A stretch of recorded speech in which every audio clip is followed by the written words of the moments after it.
Today. Thank you, Byron. 7:33, and this is a live look right now outside the courthouse in Lower Manhattan, where Donald Trump, the former president, will make history this morning as the first former president to go on trial. It will be the first of 4 trials that the former president will face. Here to explain how it could all play out is attorney Janos Marton. Good morning, and thank you so much for joining us. Good morning. Happy to be here. Good morning. As we know, this is the first criminal trial of a former president here. President Trump is facing 34 felony counts of falsifying business records. Can you just talk about, 1, how serious that is, and 2, today, in just a few hours, jury selection is going to get underway. Is it possible to have a fair trial here?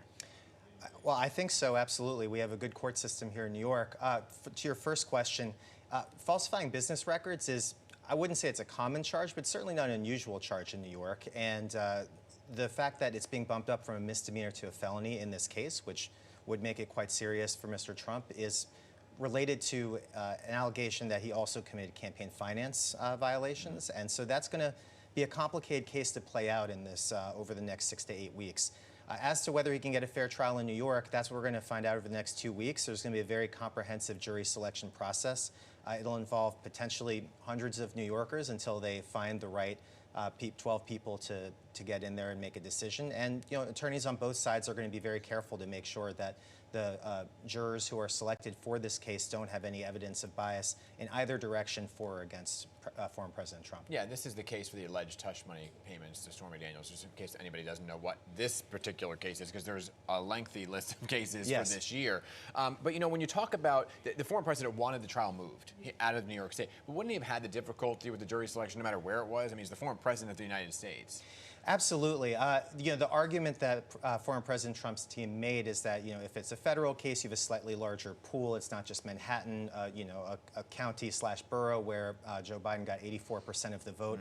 But at the end of the day, the standard in a regular case might be total impartiality. Have you heard? Do you know who this person is? Yeah. That's obviously not the standard here. It's basically whether jurors can be impartial in this case. And they have a 42-question questionnaire that they're filling out, some of which is normal, the kind of thing that you would answer for any jury pool. But there's also somewhat unusual questions. Are you a member of the Proud Boys? Have you listened to Michael Cohen's podcast?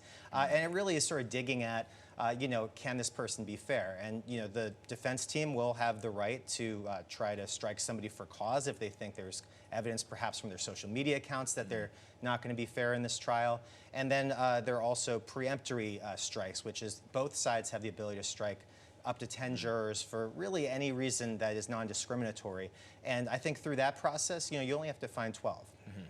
Can you walk us through both scenarios? If he's found guilty on just one count, and if he's found not guilty at all, what could happen? I think what makes this case really interesting from a legal and political standpoint is that, one, it's kind of a complicated case. There's the business records aspect, which is Michael Cohen was his former attorney, who's actually going to be testifying for the prosecution, did actually commit business fraud. I mean, he pled guilty to it, and I think it'll be very hard for the Trump defense team to get around the fact that there's a lot of evidence that business records were falsified. But connecting it to the campaign, that's going to be really where the heart of the case is. And you could see a world in which the Trump defense team really hammers on the point that this wasn't actually campaign related, this was personal. If you remember former presidential candidate John Edwards on the Democratic side, he had a very similar case, and he was able to at least get a hung jury on the notion that this was a personal matter, not a campaign matter in a similar situation. So as to how it'll play out in the end, there could be a conviction on some things and not others. There could be a hung jury. But why I say it's interesting from a legal and political standpoint is that anything short of a total conviction is something that former President Trump will probably claim as a victory, right? And we know there's a difference between being acquitted, which means the jury found you innocent, and a hung jury where maybe they can't come to a unanimous decision. I don't think former President Trump is going to care which one of those two outcomes he gets. Okay, so there is a guilty verdict on some of the charges, not all. What's the penalty? Well, the judge will make that determination at a sentencing hearing.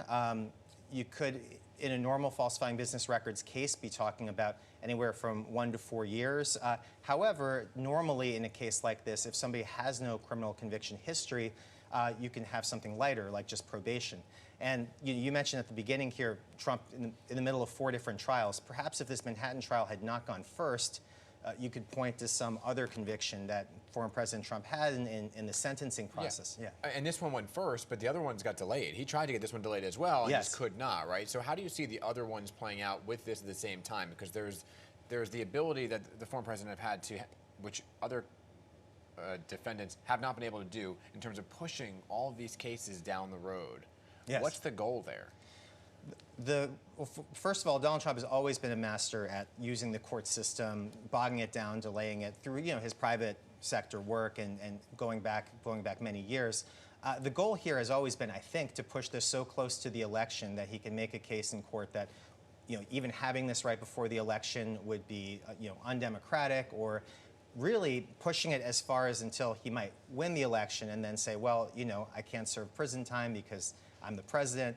This is something that has never been tested in the history of our judicial system. So that's always been his goal.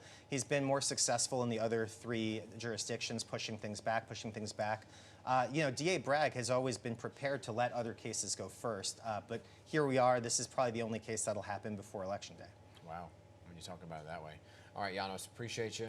All right, well, I'm sure we'll be talking to you a lot during this trial, all right? You're welcome back anytime.